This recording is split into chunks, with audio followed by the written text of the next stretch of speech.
Jason Lenz is a third-generation farmer. We've been growing barley here for as long as I've been around and longer than that, so it's been a big staple in our farm.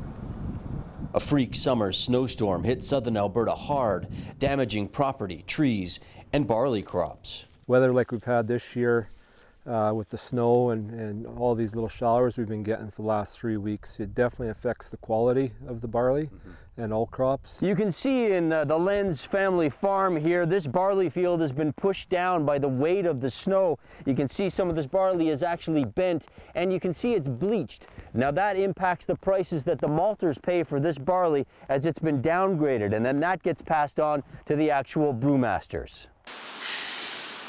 Farmers fear the crop may have prematurely sprouted in the snow, a process called chitting that renders barley useless for malting. The lower the quality, the lower price we get, obviously, and that's something that's not news to farmers. We've been dealing with that for a lot of years, and you always hope for the great years like we had last year, where we had big crops and fairly decent prices, and everyone was able to put some money in their pocket.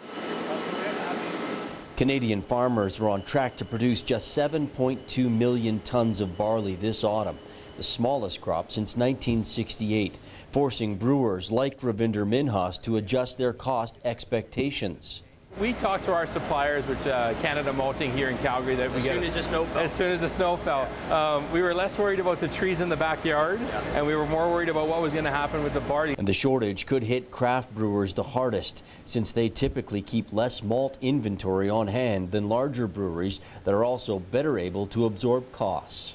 You never want to ask your supplier, are you going to raise your prices? You're never going to open that door. But the truth be told, they've given us confirmation that we've worked them with long enough. The Canada Malting and RAR and all the other ones have kind of said, no, we don't suspect it's going to have that dramatic of an increase. There's other things that have been a more dramatic increase. One of the things of the rail line's not moving as much grain. If prices do jump, it won't happen until early 2015. Cost of barley is going to be going up, so the guy who brews your beer might be charging you more for it? No, I'll still drink it.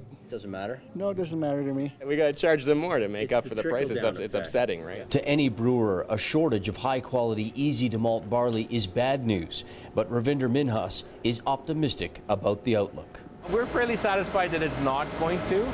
It was quick. There's a lot out there, and so I don't think we're going to see beer increases. Now, some of my competition always take this opportunity to say it's going to raise the prices. Read into that, the big guys, but truthfully, it shouldn't. I'm Rob Gibson. This has been a Sun News Special Report.